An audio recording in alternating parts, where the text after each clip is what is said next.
There we go.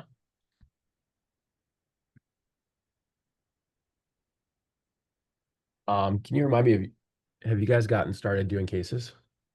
Not yet. No, we're sort of up and running and everything's set. I mean, we've done cases, but not as part of the Not registry. in the study. Okay, great. But we're finalizing the IRB stuff. Awesome.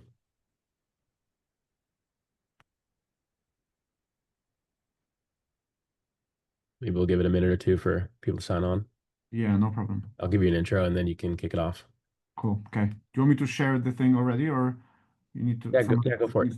needs, I think somebody needs to allow me Okay. to Yeah, that's me. share. There we go. Did that work? Yeah, I did.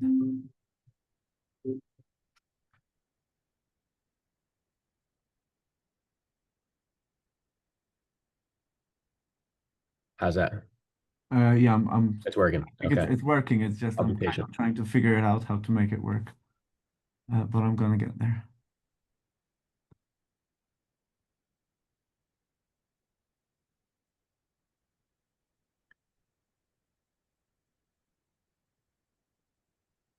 Awesome. All right. I see we've got a bunch of people already on, so maybe we'll get started. Welcome everybody to Mirror Grand Rounds. This is a monthly meeting in which we invite somebody who is involved in the study and getting started doing minimally invasive ICH evacuation to talk about their experience or kind of any topic around intracerebral hemorrhage to continue the conversation between the major trial publications and continue to push the field forward between those major events in the field of ICH. So today we have the pleasure of hearing from Dr. Karol Budohoski, who is a cerebrovascular, endovascular, and skull base neurosurgeon at the University of Utah. They have just gotten started in processing the IRB to get going in the mirror registry, but have been doing surgiscopic cases for a few months now. So looking forward to hearing your experience in global neurosurgery, Karol. So thanks so much and looking forward to your talk. Hi, Chris. Thank you very much, and thank you everybody for having me today and allowing me to talk on this topic that may not be necessarily the first thing that comes to mind when you're thinking about MIS ICH evacuation, registry research, grand rounds type of thing. But yeah, as you said, Chris, I'm a neurosurgeon here at Utah. I'm mostly a vascular neurosurgeon, but I also have a long-standing interest in global neurosurgery. And I'm the vice chair for global neurosurgery program here at the Euroview. And because my pathway to coming to the US has been a little bit different than most, I've trained in the UK. I worked a little bit in Poland, and then I've done a lot of outreach type work as a resident and then more recently as an attending as well. And so I just wanted to reflect on some of these things that I've seen and learned and through perspective on ICH treatment and in particular surgery.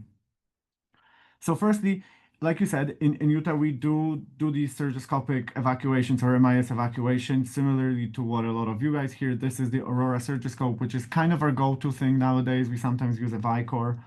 Um, and this is, like we all know, it's a standard port-based system that allows to do a small cookie cutter type craniotomy and evacuate hematoma. These are some of the cases that we've done before we became part of or Mirror. These are just two examples of this is a 66-year-old guy here on the left side of the screen who came in with confusion, aphasia, and some right-sided hemiplegia, and just demonstrating how these patients come in and have their surgery within a fairly short period, within 24 hours.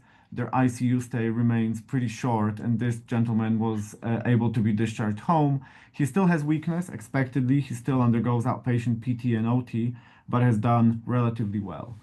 And then this is on the right side of the screen is it's a kind of a similar presentation, but a different hematoma. She's also GCS 15. She also has aphasia. She's got some right-sided hemiparesis, and she also underwent a port-based evacuation and went home and is currently with mild symptoms, but actually back at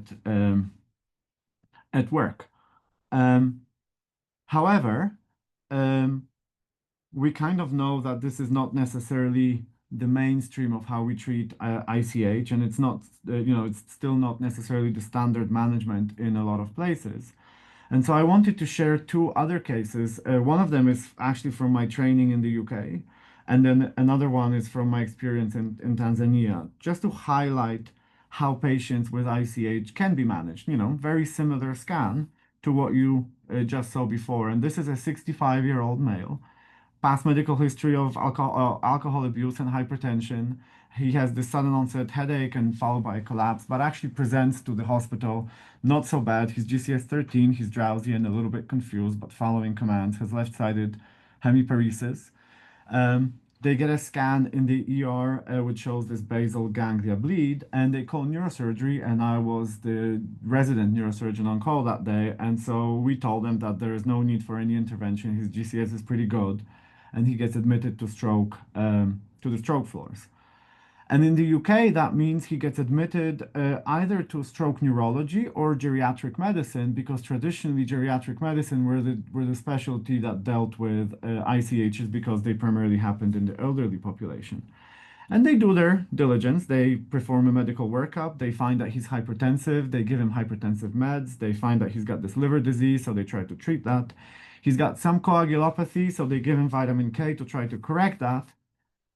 And he's sort of, managed on the floor pretty well, but doesn't really engage with physical therapy. And in the first few days of his hospital stay, he develops a fever and then subsequently a chest infection. So he continues to deteriorate a little bit, and he's started on antibiotics, but ultimately needs to be intubated and ventilated and goes to MICU and continues to deteriorate from a sepsis point of view, develops kidney failure, and ultimately ends up passing away. And I think this highlights a pretty typical course for patients with ICH, certainly in the UK scenario, where patients rarely undergo treatment and oftentimes are managed on stroke neurology floors. And unfortunately, they do often end up acutely deteriorating or slowly deteriorating neurologically because of the ICH. And we know that mortality, with all the best management, remains still pretty high for these patients. This is a different patient. This is from Tanzania in Dar es Salaam, where I was doing a vascular sort of teaching course for some of our colleagues in Dar. And we talked about this patient who presented. He was 45 years old, had no real past medical history, and presented again with a sudden onset headache and collapse. He had some vomiting followed by a seizure, and presented quite significantly in a worse state than the previous patient. He was E2 V1 M5, localizing with right-sided weakness and a slightly dilated left-sided pupil. He gets a CT scan, and they see this kind of more lobar type hematoma with evidence of mass effect and some midline shift. And within 6 hours, while he's still in the emergency department, he deteriorates. And his motor score kind of dwindles from an M5 to an M4 to then an M2. And the local physician decides that there's no treatment possible. He gets transferred to a medicine floor, and he passes away the same day. And again, this just highlights how patients are managed in low and middle income countries, so resource constrained environments, where oftentimes the management of ICH kind of starts and ends with the emergency room physicians. And the decisions are made that intervention is futile because patients either come in and they're relatively well, or they end up deteriorating pretty rapidly and have significant deficits. And I'm showing this because a lot of this is actually rooted in pretty decent evidence. And I'm sure I've only been part of these ground rounds for a short period, but a lot of this evidence must have been previously described. But before we go into that, let's talk a little bit about the epidemiology. So this is a slide I typically show describing in a nutshell the epidemiology of ICH in the US. And very briefly, second most common cause of stroke, but actually only 10% of all strokes are hemorrhagic. So out of every 10 patients with stroke, we'll see one with ICH. And still, despite the fact that it's not so common, the healthcare costs are pretty big and the outcomes tend to be pretty poor. We know that mortality for ICH for all comers is about 50% at 12 months. And we know that maybe about a fifth of our patients end up being independent. So this is kind of in the US and similarly in the Western Hemisphere. but what does it look like globally? So interestingly, despite being a very or pretty common, pretty severe and pretty morbid disease, there's not that much data available about the global epidemiology of ICH, but there is some. A lot of that data comes from what we call the global burden of disease studies that were started up into the 2000s and then extended into like the 2020s. And a lot of these studies looked at various different diseases, strokes included, ICH also included, and some of these sub-analyses are looking at that. Um, so in these next few slides, I'll try to sort of dive into some of the stats on ICH around the world. And a lot of the epidemiological global health studies kind of show these geographical maps that are color coded that show the distribution of the disease, the incidence of the disease, but also um, the burden of the disease and how it falls and where it falls in populations. So these are four different maps, four different panels. One of them shows prevalence in A, which is how many patients live with this disease. The one in B shows incidence, which means how many new patients come in with this disease. And then we have death and DALYs, which is effectively the disability of this particular disease. And these maps, as you see, are color coded. And so the more red the color, the higher the number, meaning the more disease or the more consequences of this disease. And when you look at the map, countries with the highest amount of red kind of fall into the typically global south type geographical regions. So Africa, sub-Saharan Africa in particular, Central, East, Southeast Asia. And there is much less of this color in places like North America or Europe or Australia, which is kind of common when we look at neurological diseases, but a lot of other diseases in general as well. But when we look at temporal trends of ICH, I guess it sort of comes to be seen that the incidence of ICH as well as the death of ICH when we go from 1990s to now have been steadily falling across the board. You know, everywhere in the world they've been steadily falling. This is particularly when we look at age standardized incidence. So globally, there's maybe a slight increase in the actual number of cases, but that's because the populations are getting older. Um, and this is all due to public health efforts, right? Things like treatment of hypertension, improved diets, and public health interventions have led this decline in the incidence of ICH globally. But when you look a little bit more closely, these gains, as we do see these gains across the globe, but when we look at the social demographic index or the development of countries, you can kind of see that when we're looking at discharge, this is DALYs per 100,000 population. And when we look at that, we see that the number of these DALYs lost to ICH is much lower on the right side of this graph than it is on the left side of this graph. And so the right side of the graph sort of shows the highly developed or HDI, high income countries with pretty well developed healthcare systems like the US, North America, high income countries in Asia, Europe, and things like that. Um, but on the other side, when we look at low and middle income countries, um, such as South or Southeast Asia, Central Asia, Sub-Saharan Africa, you can see that you can still see the gains, but firstly, the gains are maybe not as pronounced. But certainly, despite the gains, the amount of burden of the amount of disability caused by the disease is still pretty significant and significantly higher than in other places around the world. Um, these are the guidelines the AHA publishes on ICH, and the latest edition from 2022, so a few years ago, and we know that the landscape has changed a little bit. But this is what we have to go by, and this is what a lot of the local and regional guidelines kind of go by and either are similar to or even based on the AHA guidelines. So when we look at the guidelines about what we should do for management of ICH, it kind of falls into a three broad categories of, you know, early diagnosis, so we need some imaging, acute management, so we need some blood pressure control and management of coagulopathy, and then control of intracranial pressure, where kind of surgery is located.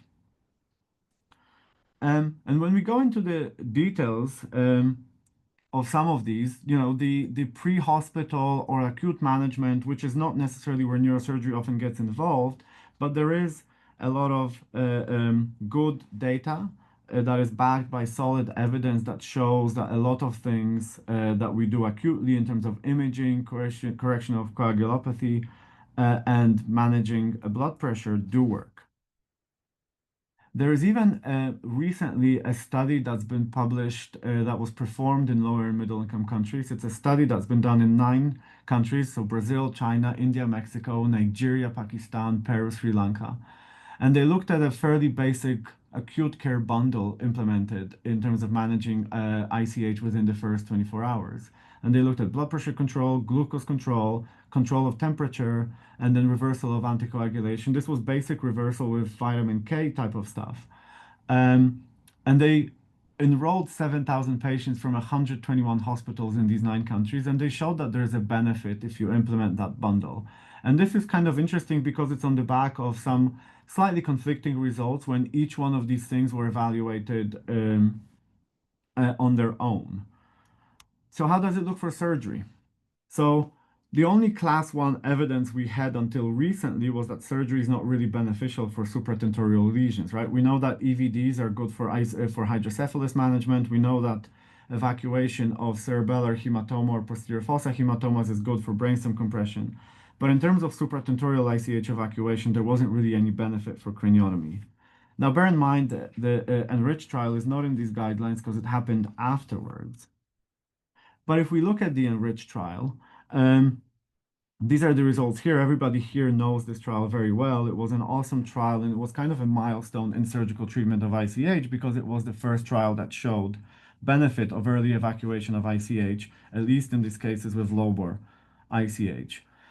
And you can see those results right here. But when you compare them to INTERACT 3, it had only 300 patients.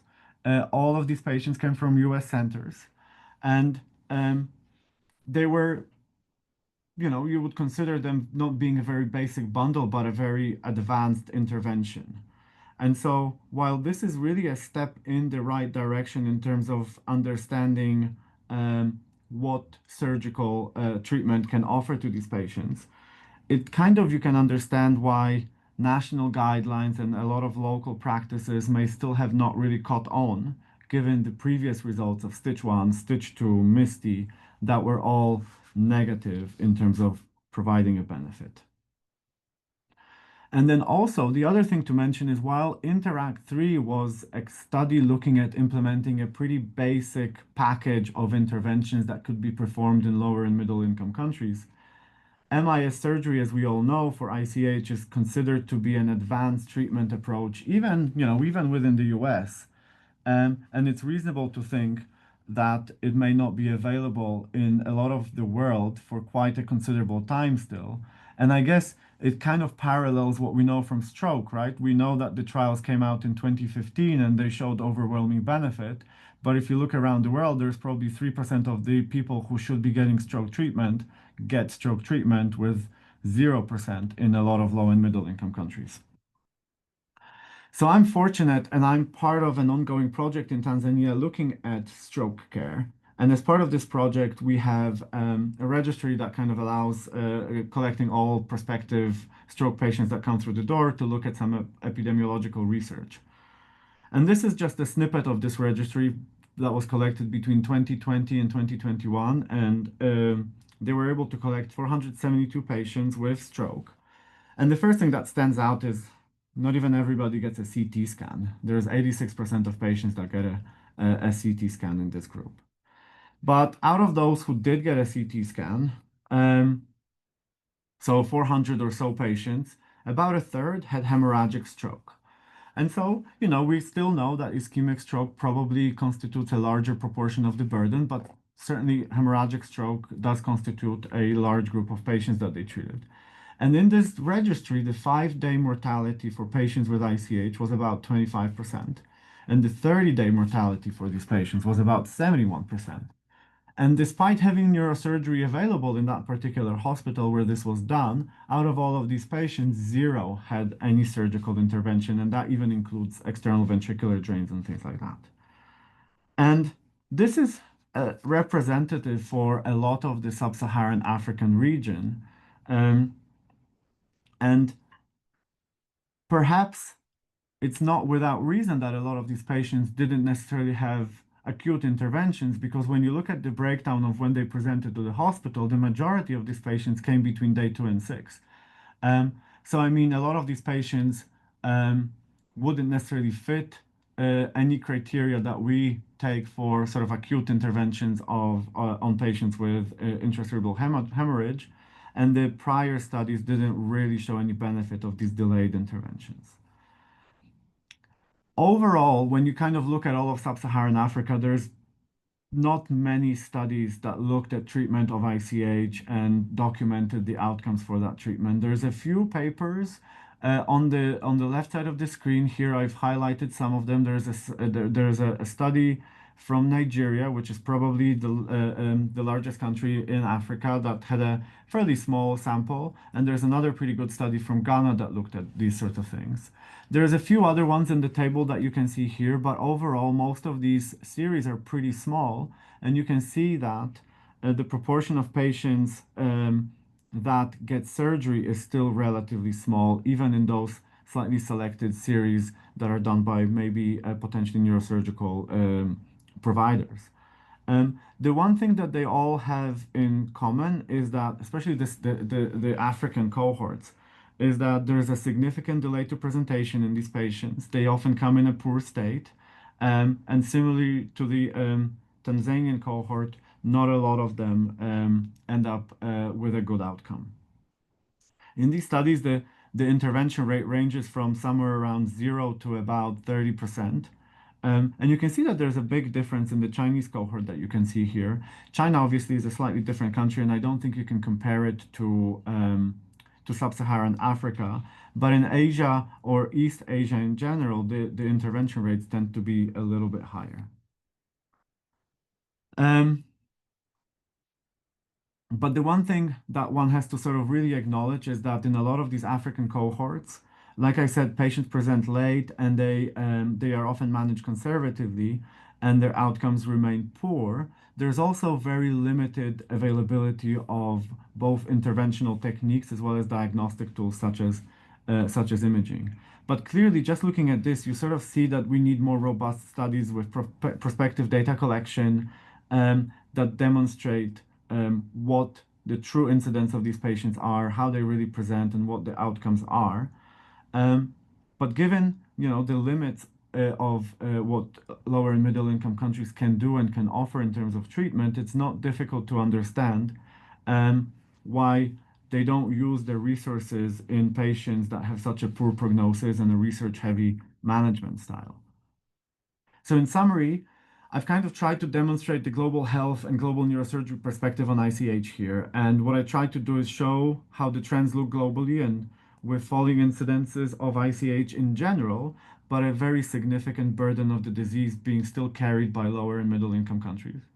And I've tried to show that even the best available evidence supporting ICH evacuation is limited compared to all the body of evidence that we have to show lack of benefit.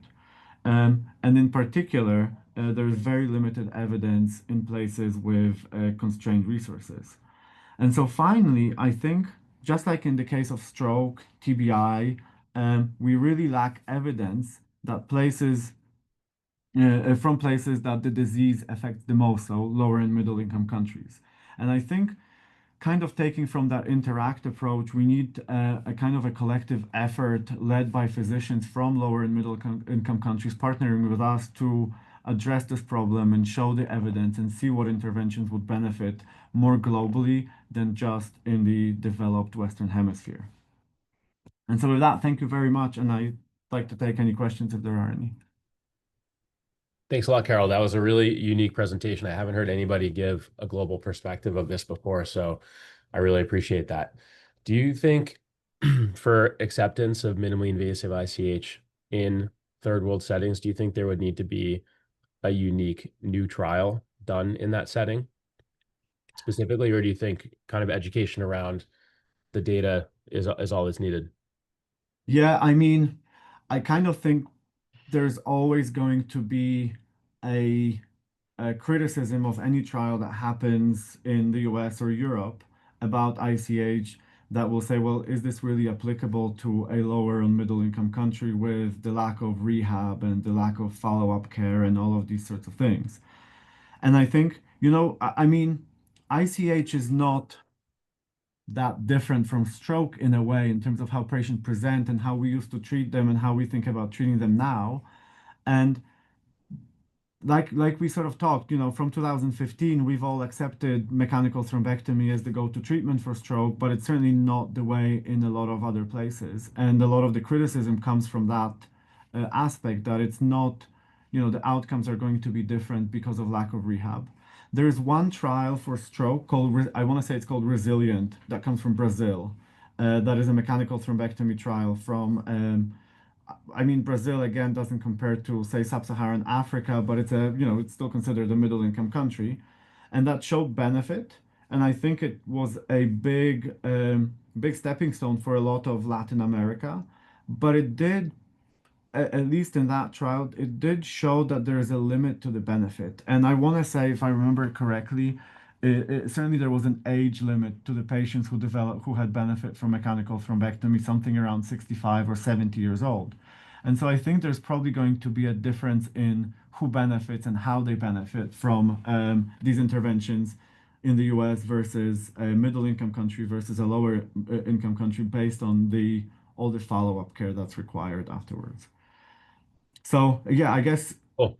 putting it in a few words, I do think that probably we do need to do some of this work in a more broader geographical context rather than only in the US, because I don't Yeah. think necessarily all things are applicable. I think some of the studies that have been inspiring to me have been actually international studies, like the Greek study Pentazes from 2005. It was an RCT for early craniotomy, and it was a positive RCT. It was 100 patients randomized between craniotomy and medical management in that one. And then also the Chinese study from 2008, where they did craniopuncture in like hundreds of patients. I forget the total, hundreds of patients, and saw a very positive outcome there. So I feel like there have been kind of, efforts in other countries that that have been positive, but it seems like kind of the word doesn't get out, and really hasn't gotten out until, recently with this momentum in the US. Um, Yeah, I mean, I 100% agree with you, right? It's very interesting because the Chinese study was a pretty large study, but nobody really talked about it in the US. yeah, And it's very hard to know what is the flip side, but it's not impossible that a study in the US doesn't necessarily translate immediately to these other countries as well. yeah. I liked some of those studies, like the Chinese one. They show you the equipment they're using, and it is very inexpensive. Kind of, a screwdriver that looks like you could get it in a hardware store, and like, these very thin needles that were placed in the hematoma. And then you see other papers in world neurosurgery kind of showing, jerry rig systems for creating a port. Um, Kind of interesting stuff. Any other questions from anybody else? Yeah, Chris, it's Brian Jankowitz. You raised an interesting point. I wanted to ask Carol, having been in the trenches in those foreign ORs, it makes me think of Ben Wharf and what he was able to do treating pediatric hydrocephalus with super glue and an endoscope. If you had to design a one size fits all ICH evacuation approach for Tanzania, knowing the resources that they have, I'm curious, could you do it? Is it feasible? And how would you, and what would your operative approach be? Yeah, that's an awesome question, right? That's I guess one of those million-dollar questions. But I mean, I think you have to have something that's kind of simple and potentially even something that you don't, it's not like a proprietary thing that only one company can make. And at least at least to me, the port system kind of fits that description a little bit in a way that it's a tube that you put into the brain, and I don't think you can really patent it that much because it's been done in many different fields. And so whether it's kind of something of that nature, possible. Um, whether it's, you'd probably imagine that it would be maybe connected with like an ultrasound probe or something handheld that you can navigate it rather than a full navigation system or an Axiom system, which is not necessarily available in a lot of places. I think it will have to probably combine these two aspects, that it doesn't rely on navigation as much as a lot of our systems do. It probably is something that doesn't necessarily need to have a special evacuation tool, but it's more the access that it gets you rather than the tool itself. Hmm. Karol, your conversation about the underserved nature of ICH in these countries made me think of one of Sven's initiative called Mission Thrombectomy to spread the word about how underutilized thrombectomy is throughout the world. As you use Tanzania as a microcosm or a stepping stone, I would love to see a mission ICH evacuation that really uses mission thrombectomy as a template to highlight the global burden of of ICH. Something to think about, and hopefully we can use your talk as an inspiration to move that forward. Yeah, I mean, yeah, that would be a really nice thing. I think there is a trial that's coming out actually from the UK called Plot ICH, where they're looking at like a prospective data collection globally of ICH and management in terms of surgical management and outcomes, like a very short snapshot type of study. Um, but I think the big difference now is, the evidence is so strong behind thrombectomy, and the evidence is starting only to build for ICH, right? We probably need to wait a little bit before we can do an initiative of expanding the evacuation so that the argument behind it is continues to grow. Yeah. Although, as you pointed out, even the bundles of care can have Yeah. dramatic effects on not the incidence, but potentially the outcome, the non-surgical outcomes for patients. So Yeah. plenty of runway there. Thank you Yeah. so No, much that's for the talk. true. Any other questions or comments? Well, Karol, thanks a lot. That was really awesome and great discussion. Thank you. Hey, thank you for having me. All right, everybody. Have a great week. Thank you.